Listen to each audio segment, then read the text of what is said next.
ఏపీలో ఎన్నికల సమయం దగ్గర పడుతోంది. ఎల్లుండి నుంచి ఎలక్షన్ కమిషన్ నామినేషన్లను స్వీకరించనుంది. ఈ నెల 25 వరకు నామినేషన్ల ప్రక్రియ ఉంటుందని ఈసీ ప్రకటించింది. 26న నామినేషన్లు అధికారులు పరిశీలించనున్నారు. నామినేషన్ల ఉపసంహరణకు ఈ నెల 29 వరకు అధికారులు గడువు ఇచ్చారు కూడా. ఇక మే 13న అసెంబ్లీ ఎన్నికలతో పాటు పార్లమెంట్ ఎన్నికలు జరగనున్నాయి. ఎన్నికల ఫలితాలను జూన్ 4న ప్రకటించనున్నారు.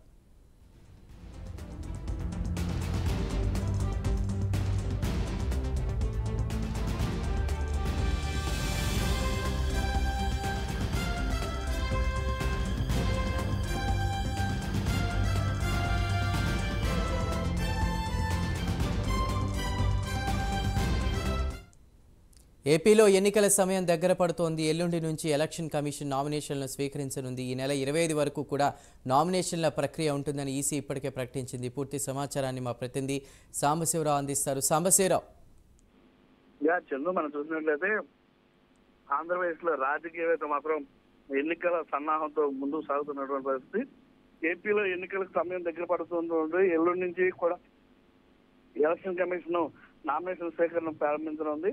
దీనికి సంబంధించి ఇప్పటికే పార్టీలన్నీ కూడా తమ తమ అభ్యర్థులకి ఏదైతే బీఫామ్స్ వస్తాయో ఆ బీఫామ్స్ ఇవ్వడానికి సిద్ధంగా చేసినట్టు కూడా తెలుస్తోంది. ముఖ్యంగా టీడీపీ, జనసేన, బీజేపీ, వైసీపీ ఈ విధంగా ముఖ్యమైన పార్టీలన్నీ కూడా ఇప్పటికే తమ తమ అభ్యర్థులను ప్రకటించి రంగంలో దింపి ఆల్రెడీ క్యాంపెయిన్ కూడా చేస్తున్నటువంటి పరిస్థితుల్లో రేపు ఏళ్ళలో ప్రతి ఒక్కరిని కూడా పిలిచి ఈ యొక్క బీఫామ్స్ అయితే అందించనుంది. మంచి ముహూర్తాలు చూసుకుని వీరందరూ కూడా ఆ యొక్క బీఫామ్స్ అయితే ఎలక్షన్ కమిషన్ కి దాఖలు చేయటువంటి పరిస్థితి కనిపిస్తోంది. ముఖ్యంగా మనం చూసినట్టయితే ఈ నెల 25 వరకు కూడా నామినేషన్ ప్రక్రియ ఉండబోతోంది. తదనంతరం 26న నామినేషన్లు అధికారులు పరిశీలన చేయనున్నారు. నామినేషన్ ఉపసంహరణకు ఈ నెల 29 వరకు కూడా అధికారులు గడువు ఇవ్వడం జరిగింది. అదేవిధంగా ఇక మే 13వ తేదీన కూడా ఎలక్షన్ ఉండడంతో పార్లమెంట్ కి సంబంధించి కూడా నామినేషన్ కూడా కూడా జరగనున్నాయి. అదేవిధంగా ఇక ఎన్నికల ఫలితాలు మాత్రం జూన్ 4వ తారీఖు ప్రకటించబోతున్నారు. మొత్తం మీద ఆంధ్రప్రదేశ్ కు సంబంధించి ఎలక్షన్ వేడైతే మాత్రం చాలా రసవత్తరంగా సాగుతున్నటువంటి పరిస్థితి. వేడిగా ఆంధ్రప్రదేశ్ లో రాజకీయాలు అయితే కానివ్వండి, రాజకీయ పార్టీలు కానివ్వండి, ఇరువురు కూడా పార్టీలన్నీ కూడా తమ తమ అభ్యర్థులకి దిశ నిర్దేశం చేసుకుంటూ గెలిపే లక్ష్యంగా ముందుకు సాగాలంటూ కూడా ఇప్పటికే పలు రకాలుగా ప్రయత్నాలు మొదలుపెట్టినటువంటి పరిస్థితి. బీఫామ్స్ ఏదైతే నామినేషన్ అయితే వేసిన కానించి కూడా ఈ అభ్యర్థులు అయితే మాత్రం భారీ ఎత్తున ప్రచారానికి పూనుకునేటువంటి అవకాశం ఉంది. దానికి సంబంధించి కూడా కొన్ని గైడ్ లైన్స్ అయితే ఎలక్షన్ కమిషన్ ఇవ్వడం జరిగింది.